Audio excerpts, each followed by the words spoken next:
नमस्कार।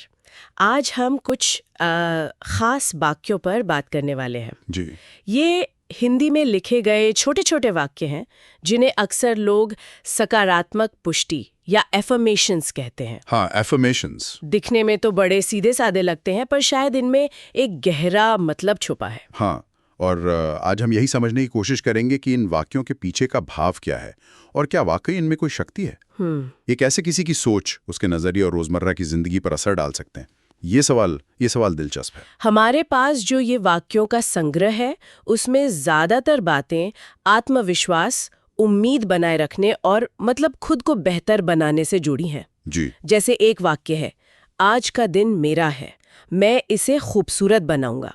या फिर मुझ में वो शक्ति है जो हर मुश्किल को आसान बना सकती है। सीधे दिल पर लगने वाले विचार हैं ये। और यहीं से बात गहरी होती है। देखिए, भाषा, और खासकर जब हम किसी बात को दोहराते हैं तो वो हमारे मन के गहरे हिस्सों पे, जिसे अवचेतन कहते हैं, असर डाल सकती है। अच्छा। ये वाक्य या संकल्प सिर्फ शब्द नहीं है। इन्हें आप ऐसे औजार समझ सकते हैं जो धीरे धीरे सोच को एक सकारात्मक मोड़ देने की कोशिश करते हैं। तो आज की बातचीत इसी नजरिए से होगी, थोड़ी सकारात्मक, थोड़ी चिंतनशील। चलिए, तो फिर शुरू करते हैं। सबसे पहले जो बात ध्यान खींचती है वो है आज और हर सुबह पर दिया गया जोर। हाँ। कई वाक्य यहीं से शुरू होते हैं। आज का दिन मेरा है, हर सुबह नई उम्मीदों के साथ जागता हूँ। जी, हर सुबह नई रोशनी। हाँ, हर सुबह मेरे जीवन में नई रोशनी लेकर आती है। हर सुबह एक नई शुरुआत करता हूँ। ऐसा लगता है जैसे ये हमें बीती बातों या आने वाले कल की चिंता छोड़कर बस आज पर ध्यान देने को कह रहे हैं। ये एक बहुत अहम मनोवैज्ञानिक पहलू है। हमारा मन अक्सर या तो गुजरे हुए कल में अटकता है, हाँ, या फिर कल की चिंता या आने वाले कल की फिक्र में रहता है। बिल्कुल। इन वाक्यों का आज पर जोर देना एक तरह से हमें अभी और यहीं में जीने का अभ्यास कराता है। माइंडफुलनेस जैसा। हाँ, इसे आजकल माइंडफुलनेस भी कहते हैं। जब ध्यान आज पर होता है तो बेवजह की चिंता कम होती है, मन ज्यादा शांत रहता है और हम जो कर रहे हैं उसे बेहतर ढंग से कर पाते हैं। सही। और वो नई शुरुआत का ख्याल, ये अपने आप में एक ताजगी और उम्मीद देता है कि चलो, कल जो हुआ सो हुआ, आज एक नया मौका है। हाँ, ये सोच ही बोझ हल्का कर देती है ना? बिल्कुल। ये रोज सुबह खुद को ये याद दिलाना कि आज का दिन एक कोरा कैनवस है, इसे मैं अपने रंगों से भर सकती हूँ, ये अपने आप में ताकत देने वाला विचार है। बिल्कुल। अच्छा, इसी से जुड़ा हुआ दूसरा पहलू है अंदर की शक्ति और काबिलियत की बात। हाँ, वो भी बहुत है इनमें। कई वाक्य इस तरफ इशारा करते हैं, मुझ में वो शक्ति है, मेरे भीतर अनंत संभावनाएं हैं। जी। मैं अपने सपनों को हकीकत में बदलने की क्षमता रखता हूँ, और एक ये भी कि मैं दूसरों को प्रेरित करने की क्षमता रखता हूँ। इन्हें पढ़कर लगता है कि हाँ, मेरे अंदर कुछ खास है। इसे मनोविज्ञान में आत्म प्रभावकारिता या सेल्फ एफिकेसी कहते हैं। Self efficacy. जी, यानी खुद की काबिलियत पर यकीन कि मैं मुश्किलों का सामना कर सकता हूँ और अपने लक्ष्य हासिल कर सकता हूँ। ये सिर्फ अच्छा महसूस करने की बात नहीं है। ये यकीन हमारी हिम्मत और कोशिशों को सीधा प्रभावित करता है। अच्छा, कैसे? जब कोई ये मानने लगता है कि उसके भीतर अनंत संभावनाएं हैं, तो वो असल में अपनी सोच के दायरे तोड़ रहा होता है। अक्सर हम खुद ही अपनी सीमाएं बना लेते हैं, ये मुझसे नहीं होगा, मैं इस लायक नहीं हूं। हाँ, ये तो होता है। ये वाक्य उन सीमाओं को चुनौती देते हैं। ये याद दिलाते कि शायद हम जितना सोचते हैं उससे कहीं ज्यादा करने की काबिलियत रखते हैं। हाँ, ये अनंत संभावनाओं वाला विचार थोड़ा बड़ा और शायद अमूर्त सा लगता है, लेकिन ये सोचने पर मजबूर करता है कि क्या मैंने वाकई अपनी पूरी क्षमता को टटोला है? बिल्कुल। कहीं मैं अपनी बनाई हुई छोटी सी दुनिया में ही तो नहीं जी रही? सही कहा। और ये सवाल उठाना ही पहला कदम है। ये वाक्य इसी उधेड़बुन को शुरू करने का काम कर सकते हैं। और जब व्यक्ति अपनी संभावनाओं पर यकीन करने लगता है तो वो नई चीजें आजमाने से, रिस्क लेने से कम डरता है। अच्छा, और फिर आता है सकारात्मक सोच का जिक्र, जो बहुत साफ है। हाँ, वो तो एकदम स्पष्ट है। वाक्य जैसे, मैं सकारात्मक सोचता हूँ और अच्छी चीजें अपनी ओर खींचता हूँ, आज मैं सिर्फ अच्छे विचारों और अच्छी ऊर्जा को स्वीकार करूंगा। जी। और ये वाला तो बहुत गहरा है, मेरे विचार मेरी वास्तविकता बनाते हैं और मैं सुंदर सोचता हूँ। क्या हमारी सोच हकीकत बना सकती है? देखिए, ये एक जटिल सवाल है और इसे कई तरह से समझा जा सकता है। एक स्तर पर यह कॉग्निटिव रिफ्रेमिंग है। Cognitive reframing. हाँ, यानी किसी चीज को देखने का नजरिया बदलना। मान लीजिए कोई काम मुश्किल है, आप सोच सकते हैं ये बहुत कठिन है, मुझसे नहीं होगा, या आप सोच सकते हैं ये एक चुनौती है, इससे मुझे कुछ सीखने को मिलेगा। हाँ, नजरिया अलग हो गया। बिल्कुल। दूसरा नजरिया आपकी हिम्मत बढ़ाता है। एक और पहलू है चयनात्मक ध्यान या सिलेक्टिव अटेंशन। वो क्या है? जब आप सकारात्मक सोचते हैं तो आप अपने आसपास मौजूद अच्छे मौकों और बातों पर ज्यादा ध्यान देने लगते हैं, जिन्हें शायद नकारात्मक सोच वाला इंसान नजरअंदाज कर दे। अच्छा, हाँ, ये हो सकता है। कुछ लोग इसे आकर्षण के नियम या लॉ ऑफ अट्रैक्शन से भी जोड़ते हैं। हालांकि ये विचार वैज्ञानिक तौर पर पूरी तरह साबित नहीं है, लेकिन इसका एक व्यवहारिक मतलब ये हो सकता है कि जब आप उम्मीद और सकारात्मकता के साथ काम करते हैं तो आपका रवैया बदलता है, आप ज्यादा कोशिश करते हैं और लोगों से भी बेहतर प्रतिक्रिया मिलने की संभावना बढ़ जाती है। तो एक तरह का पॉजिटिव साइकिल। हाँ बिल्कुल, ये एक तरह का सकारात्मक चक्र शुरू कर सकता है। मतलब ये सिर्फ हवा में सोचना नहीं है, बल्कि सोच बदलने से हमारा ध्यान और हमारे काम करने का तरीका बदल सकता है। जी जिससे नतीजे भी अलग हो सकते हैं। यह दिलचस्प है। बिल्कुल। सोच पहला बीज है, लेकिन सिर्फ सोचने से पेड़ नहीं उगता। उसके लिए जमीन तैयार करनी पड़ती है, पानी देना पड़ता है। हाँ, कर्म भी जरूरी है। यानी सोच के साथ कर्म भी जरूरी है, जिसकी बात भी इन वाक्यों में आगे आती है।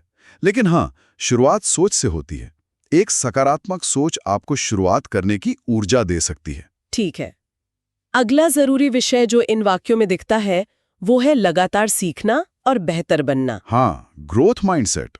जैसे मैं हर दिन खुद का बेहतर संस्करण बन रहा हूँ, मैं अपने जीवन के हर अनुभव से सीख रहा हूँ। जी, मैं अपनी गलतियों से नहीं डरता, उनसे सीखता हूँ और मैं अपनी सीमाओं को तोड़कर आगे बढ़ूंगा। ये हमेशा आगे बढ़ते रहने की बात करते हैं। ये सीधे सीधा दिकरस मानसिकता या ग्रोथ माइंडसेट के विचार से जुड़ता है, जिसे मनोवैज्ञानिक कैरल ड्वेक ने लोकप्रिय बनाया है। अच्छा। इसका मतलब है ये मानना कि हमारी काबिलियतें, हमारी समझ पत्थर की लकीर नहीं है, बल्कि मेहनत, लगन और सीखने से बढ़ सकती हैं। इसके उलट क्या होता है? इसके विपरीत होती है फिक्स्ड माइंडसेट, जहां व्यक्ति मानता है कि योग्यताएं तय हैं, बदली नहीं जा सकती।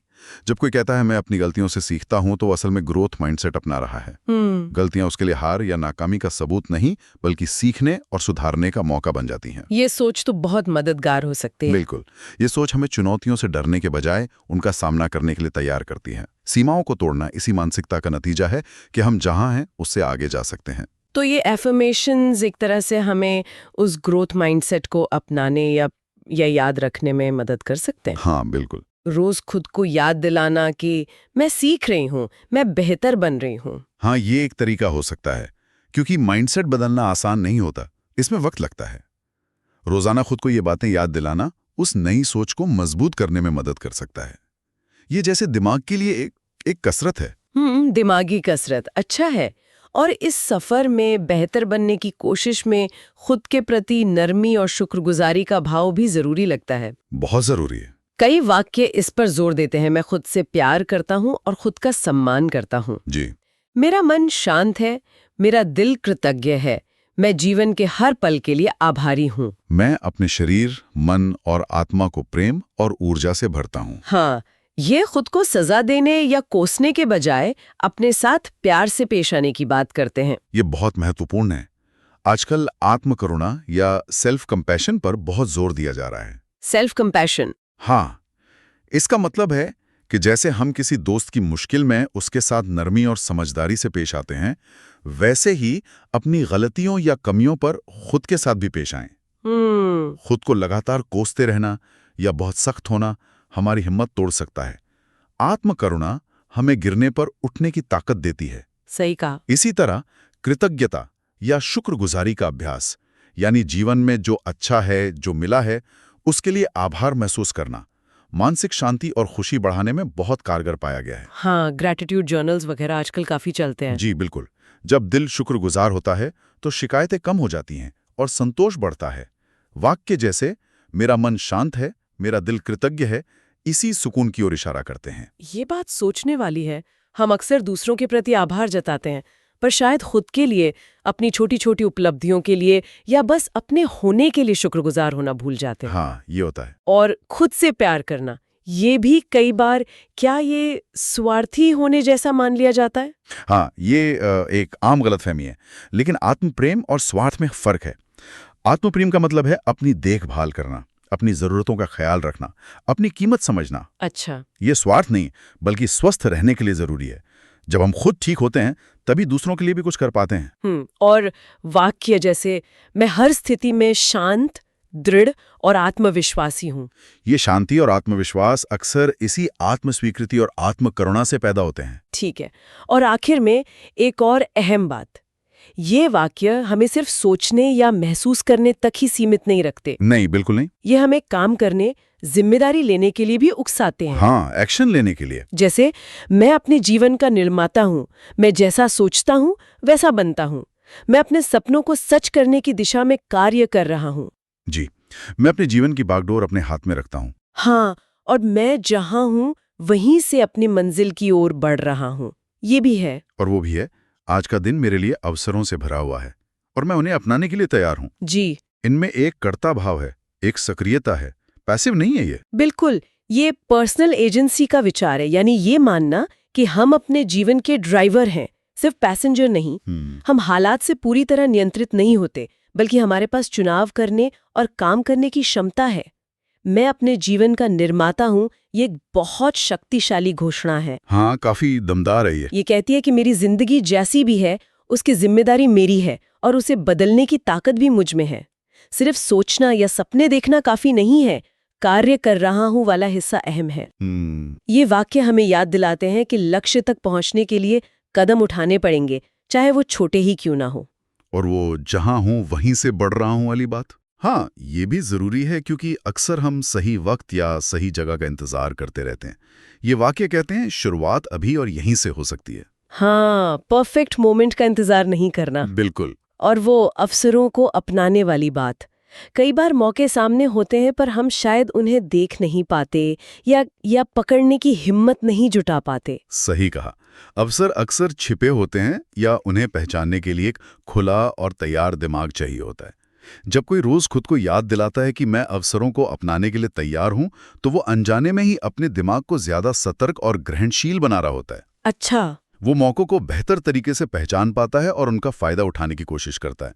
तो ये वाक्य सिर्फ इच्छाएं नहीं है, ये हमें एक्शन लेने के लिए मानसिक रूप से तैयार भी करते हैं। तो अगर हम इन सभी बातों को जोड़कर देखें, तो ये एफर्मेशंस या सकारात्मक वाक्य एक तरह से आत्म सशक्तिकरण का पूरा पैकेज लगते हैं। हाँ, कह सकते हैं। ये हमें याद दिलाते हैं कि भाई आज पर ध्यान दो, अपनी अंदरूनी ताकत को पहचानो, सकारात्मक सोच अपनाओ, सीखते रहो, खुद से प्यार करो और जिम्मेदारी लेकर आगे बढ़ो। बिल्कुल। ये सब मिलकर हमें ये एहसास कराते हैं कि हम अपनी जिंदगी को बेहतर बनाने की क्षमता रखते हैं। हाँ, ये उनका मूल संदेश है। लेकिन एक बात याद रखना बहुत जरूरी है। क्या? कि ये कोई जादुई मंत्र नहीं है। सिर्फ वाक्य दोहराने से जिंदगी रातों रात नहीं बदल जाती। हाँ, ये तो है। ये एक अभ्यास है, एक सतत प्रयास। जैसे रोज थोड़ा व्यायाम करने से शरीर मजबूत होता है, वैसे ही रोज सकारात्मक आत्मचर्चा करने से, यानी खुद से सकारात्मक ढंग से बात करने की आदत डालने से धीरे धीरे सोच और रवैये में बदलाव आ सकता है। धीरे धीरे। हाँ, ये बदलाव सूक्ष्म हो सकता है, पर समय के साथ इसका असर दिख सकता है। महत्वपूर्ण है निरंतरता और साथ में वास्तविक प्रयास। सिर्फ बोलना काफी नहीं। निरंतरता और प्रयास, ये बात ध्यान में रखनी होगी कि एक प्रक्रिया है, कोई झटपट समाधान नहीं। बिल्कुल। अच्छा, अंत में इन वाक्यों के संग्रह के आखिरी शब्द थे, हर सुबह एक नया अवसर है, खुद को पहचानो और चमक उठो। ये एक खूबसूरत संदेश है। इस पे सोचा जा सकता है कि आज हमने जिन अलग अलग तरह के वाक्यों पर बात की, उनमें से कौन सा विचार या कौन सा वाक्य आज मन के किसी कोने में अटक गया है। हाँ। कौन सी बात सबसे ज्यादा अपनी सी लगी, और उस एक विचार को आज के दिन में अपनी सोच में या अपने किसी छोटे से काम में कैसे शामिल किया जा सकता है। हाँ, कैसे उसे अमल में लाया जाए।